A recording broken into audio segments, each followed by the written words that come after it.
ndabasha kurya, ndabasha kunywa, urabona ndicara mfite akantu ko kunywa. Uko wa muriro wantwikaga nyine sinzi wangumyemo marana inyota. Sigayemo 150 niyo musigayemo, ariko hakaba hari nandi nzatanga yo gushima ngo no gutiri akanamutsirika nyine. Ihanga niho kigomba kuba gasuwe zamuka kirimo hano no Yesuwe ngiki Mana yo mwijuru we nibi byanzengereje burya nibi ngibi nibyo koko habonetse muganga gakondo uvura amarozi y'ubwoko bwose, gutsirika ndetse no kugaruza ibyibwe. Avura amarozi arimo nk'ibitegano, ibihuhirano, ibigaburano, nyabingi ndetse n'ibindi. Ikindi kandi agakongora inyata. Ushaka kuvugana na muganga gakondo wamubariza kuri nimero ya telefone ikurikira. Ku magara yawe hakiri kare hatatagutenguha di.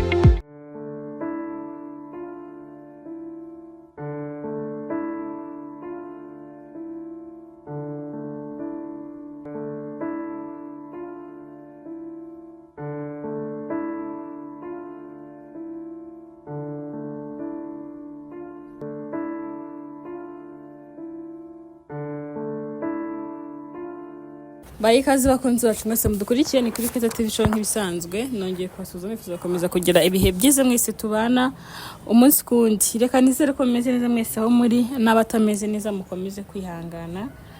Imana iri kumwe namwe. Turi kumwe na Mama Salomo ndetse na Papa Salomo, ngira ngo murabizi ibintu bari gucamo muri iyi minsi itari mike yarishize. Abakurikiranye ibiganiro byacu mwarabibonye. Mama Salomo yararwaye cyane bikomeye, ababazwa n'umubiri mu buryo bugaragara, ariko kubw'amahirwe nyine nta wuburuwe. Papa Salomo yarahabaye mu buryo bwose yarashoboye. Nibazaga mu yaba adahari byari kugenda bitariko Imana yarabikoze, abasha kuba hari kugira ngo amube hafi. Bimwe na bimwe yabagakeneye agakora uko ashoboye kugira ngo abimufashe. Reka tuganire nabo kuko baramuvuye arakira, ariko ntiyarameze neza. Narindiriye ngo nganire nawe, ariko mbona yacitse intege. Ndataha ndavuga nzagaruka undi munsi abashije kumera neza, abasha kuvuga ndetse no kwicara. Niyo mpamvu nje hano rero, ndetse na Papa Salomo ndamubwira tuhurire hano uko n'ubundi ntagahaba, ariko nabugane tuhahurire nk'umuntu wari urwaje umuntu, tubwire imvune wahuye nazo ndetse n'ubushobozi bwo kumuvuza, kuko hari ikiganiro cyakozwe Papa Salomo avuga ati waduha ubufasha, ariko ntago nzi nimba hari wagize icyo atanga. Nimba hari wagize icyo atanga araza kutubwira nawe tumushimire, ariko byinshi nzi ko ari we wabyishyizeho nk'umugabo, abasha guhagarara undi muntu uwo ari we wese atakabaye ariho ari. Reka tubakire, hanyuma Mama Salomo nawe aratubwira uko yiyumva, uko ameze, uko biri kose. Murabona ko yicaye ntagakiryamye ku gakeka, bigaragare ko ameze neza kurusha uko yari ameze mbere. Nawe atubwira uko yiyumva mu mubiri we, ndetse na Papa Salomo atubwira uburyo yakoresheje kugira ngo abashe kubona amafaranga muganga yamusabye, kuko ntago yamusabye make, ariko uburyo yabonyemo nabyo bituganirize, hanyuma twabashe kumva uburyo gukira kwe nyine kwa Mama Salomo mu buryo byagenze. Tuganire nyine twumva uko ameze, nawe niba basha no kuvuga nabyo tubimenye. Papa Salomo nabahaye ikaze mwese. Murakoze cyane. Mumeze muti?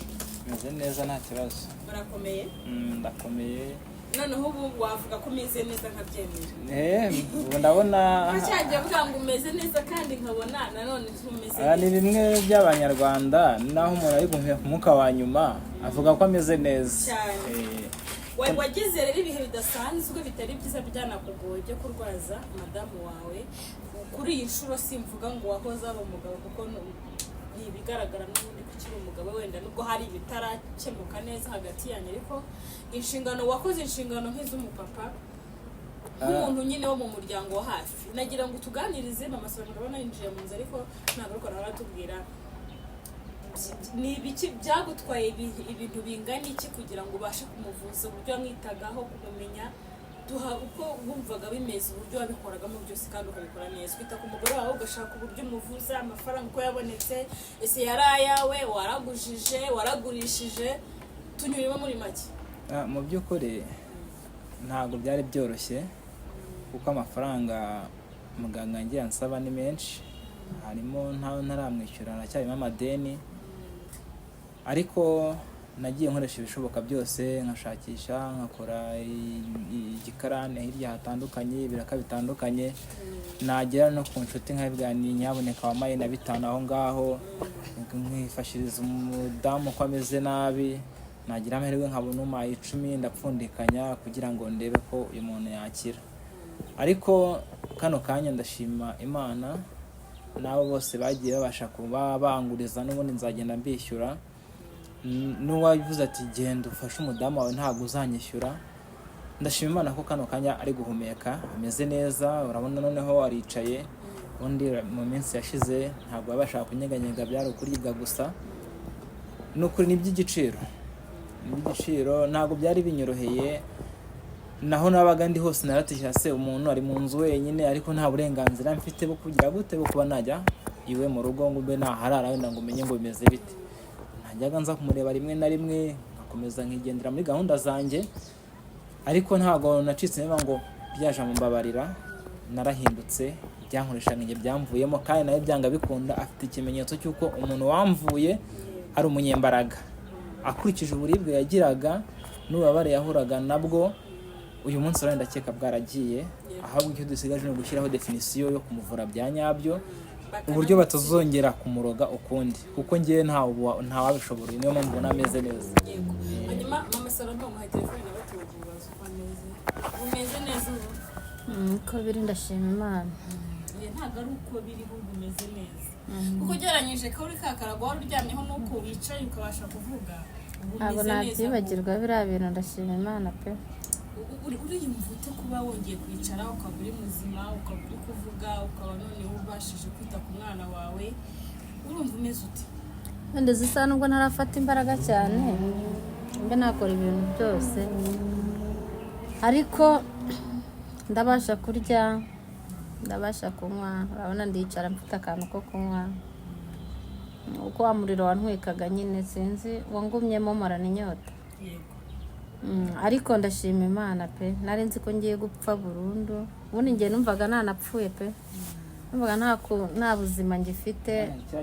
Gahunda numvaga yari yo gupfa, ari ibintu ari gucagagura. Bare kuba ndi muzima zisa ntaribwa mu nda hendaga kunyica. Noneho uburyo naribwagamo mu nda nabwo naribwaga ariko binashyushye, numva hashyushye handya, ntazi ukuntu bimeze, ajya harimo n'umuriro n'umutwe niko wari umeze, byose byarajyanaga. Rero ntabwo munyibabara ahantu na hamwe.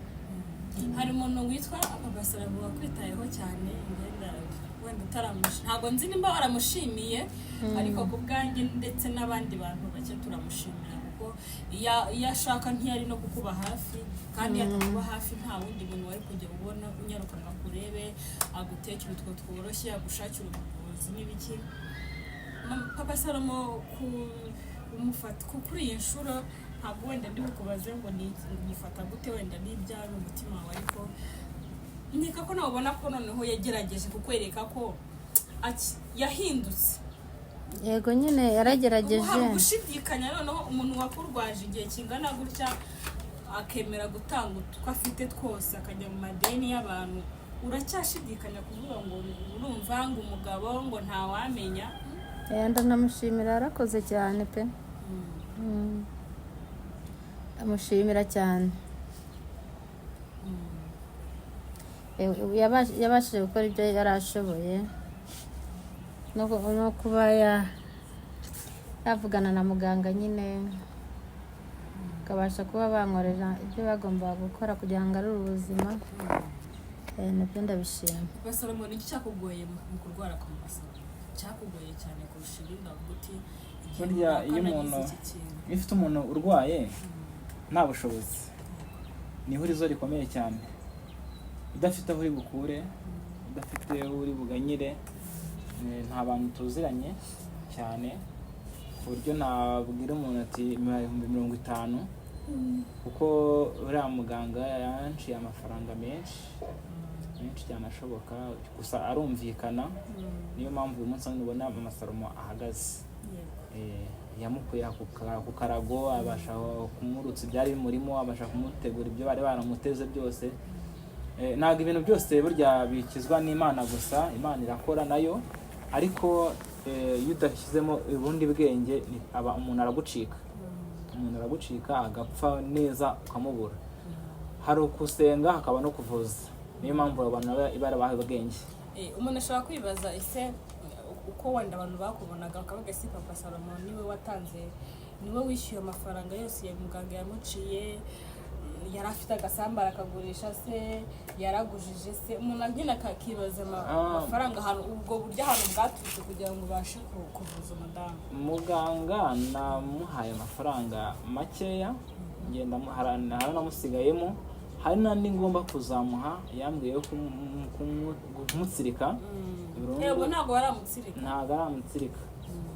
Hari namusigaye, ntabwo yamutsirika mufitiye ideni. Ugomba kubanza umusigaye mangahe? Musigaye mu 150. Niyo musigayemo, ariko hakaba hari n'andi nzatanga yo gushima ngo no gutsirika, akanamutsirika nyine uburyo atazongera kuba bango. Ntabwo yamutsirika utaramara gutanga ibyo by'itanu? Ntabwo byashoboka. Uzamutanga iby'itanu amutsirike, ubundi muzajye gushima. Kuko udashimye ngo birangira n'ubundi umwanzi wawe, kuko urabizi ko yavuze ngo umwanzi wacu ahora hafi, ntabwo ajya kure, ngo ni ukuvuza asubizamo, byanga babizi ko mu minsi yashize mbere yari ameze nabi, none byari byongeye byazutse nabwo wamerewe nabi. Ubwo rero birasaba imbaraga nyinshi, inshuti, abavandimwe, abankemu bafite imitima y'impuhwe, kuba hagira icyo bamfasha kugira ngo ndebe ko basi navamo iryo deni, nkareba ko basi Mama Salomon yamererwa neza, kongera akagira ubuzima, kongera akagira agakora, kongera akita ku bana. Nanjye kandi ndahari mu gihe nongeye guhabwa amahirwe ya mbere na nyuma, kuko icyanteraga kuba natana cyo cyavuye mu nzira. Icyo nshaka ni ukubaka umuryango mu gihe nkundi, kuko burya yantakarije icyizere, ariko umuntu asenya icyizere mu munota umwe, ariko kucyubaka bitwara igihe. Ariko icyo nizeye ni uko njye narahindutse, kandi ndabyiyumvamo ko nahindutse pe, kuko nta kintu kinshuka kinyobya ngo kinyuze aha, ibyankoreshaga byaratsinzwe. Muganga niwe wambwiye ati se kugira ngo kuba utagira ikibazo nuko batakoroga, ati barabigerageza ariko barananiwe, ntibikunda kuko hari icyo wakoze nyine. Ubwo rero ikibuga ni icya Mama Salomon, niwe ugomba gukina cyangwa se kuba umupira usigaye n'uwiwe pe. Ijambo nyamukuru riri muri we, kandi ibyo yakora byose afite uburenganzira bwo icyo ashaka, ntabwo nimuhatirije, ni uburenganzira bwe. Hanyuma Mama Salomon, reka turase ku ntego twe no guca ku ruhande. Turabizi ko wanze kubabara Papa Salomon kubera ko byari bitaraza kandi byarumvikanaga, kubera ko yagutaye ugaca mu buzima bugoranye. Rero hari abantu benshi bakurenganyirije kuba waramwirukanye, ariko hari n'abagushyigikiye, kuko twese ntabwo twumva ibintu kimwe. Baravuga bati wirukanye umugabo uramwangaza, none uravuga ngo urashonje biki, abandi bati byari bikwiye. Kuri iyi nshuro ugereranyije byinshi uburyo yitanze kuri buno burwayi bwawe, nawe aragira ati narahindutse, nibyo nakoze nibigaragaza ko ndi umwere nta kikinshuka, abivuze mu magambo ye ubyumva.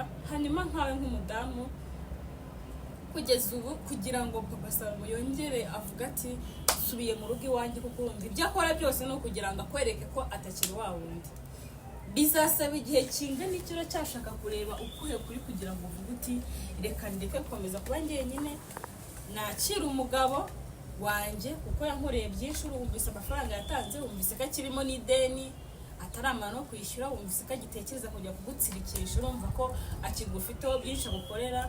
We nk'umudamu na n'ubu uracyatsimbarara kuvuga ngo ntabwo namubabarira, ukeneye ukuri kurenza uko oya, njyewe wenda ntabwo navuga ngo nahita nanone mwizera 100%. Impamvu ntahita mwizera, ubundi byakabaye biri mu nshingano ze no gutanga no kuba yashaka amafaranga yose akayatanga, nta nkunga zijemo cyangwa se nta gusaba ntacyo. We byakabaye biri mu nshingano ze, ni itegeko mbese. Yego, ariko nta bushobozi, yambwiye ko nta bushobozi bwabyo, ariyo mpamvu nyine atabibashije kubikora 100%.